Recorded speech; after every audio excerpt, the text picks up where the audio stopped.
దృశ్యం ఈ మధ్యకాలంలో నేను చూసిన బెస్ట్ ఫిలిం అని నేను అనుకుంటున్నాను. ఎందుకంటే మా ఫ్యామిలీ మెంబర్స్ అందరూ కలిసి ఆ సినిమా చూడడం జరిగింది. నిజంగా అద్భుతమైన స్క్రీన్ ప్లేతో, అంటే మేము ఎక్స్పెక్ట్ చేయాలి ఎలా ఉంటుంది దృశ్యం అనే సినిమా, ఎలా ఉంటుంది, అది ఏదో ఒక అవార్డ్ మూవీస్ ఆ టైప్ ఆఫ్ అనుకున్నాను. బట్ ఫస్ట్ నుంచి లాస్ట్ వరకు కూడా చాలా క్వైట్ ఇంట్రెస్టింగ్గా తీసుకెళ్ళిన సబ్జెక్ట్ అది. ఎస్పెషల్లీ మరి వెంకటేష్ గారు దీంట్లో నిజంగా వెంకటేష్, మీనా వాళ్ళు ఎవ్వరు కనాలి, నిజంగా క్యారెక్టర్స్ కనిపించింది దాంట్లో. అంత అద్భుతంగా వాళ్ళ పర్ఫార్మెన్స్, న్యాచురల్ పర్ఫార్మెన్సెస్ లాగా వెళ్ళిన సినిమా అది. ముఖ్యంగా దీంట్లో మెయిన్ చెప్పుకోవాల్సింది ఏంటంటే వెంకటేష్ గారి పర్ఫార్మెన్స్ అందరూ తెలిసింది. అతను సాఫ్ట్ క్యారెక్టర్స్, మాస్ సినిమాలు ఎన్నో చేశారు, అలాగే ఫ్యామిలీ సబ్జెక్ట్స్ ఎన్నో చేశారు.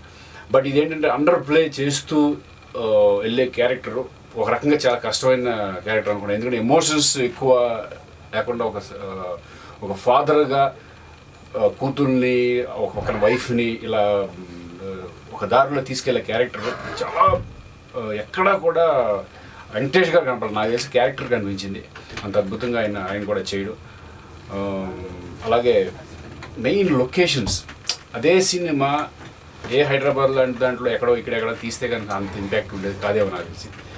బట్ లొకేషన్స్, కేరళ వెళ్ళి అక్కడికి వెళ్ళి అక్కడ చేయడం అనేది, కొన్ని లొకేషన్స్ అద్భుతమైన లొకేషన్స్లో తీయడం అనేది ఆడియన్స్ని ఒక ఇన్వాల్వ్ చేసే విధంగా ఉంది.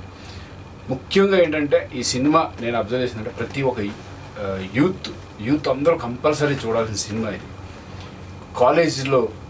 కాలేజీకి వెళ్ళిన పిల్లలకి, లేడీస్కి ఏం జరుగుతుంది, వాళ్ళు మొబైల్ ఫోన్స్ దాన్ని ఎలా యూజ్ చేస్తున్నారు, ఒక జనరేషన్, ఈ జనరేషన్ ఇప్పుడు ఉన్న జనరేషన్ అని, ఇది చాలా చక్కగా నీట్గా చెప్పారు. అది మాత్రం నాకు చాలా అద్భుతంగా అనిపించింది.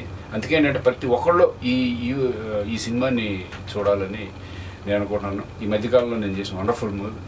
ఆల్ ద బెస్ట్ డైరెక్టర్కి, ప్రొడ్యూసర్స్కి, అలాగే వెంకటేష్ గారికి కంగ్రాచులేషన్స్.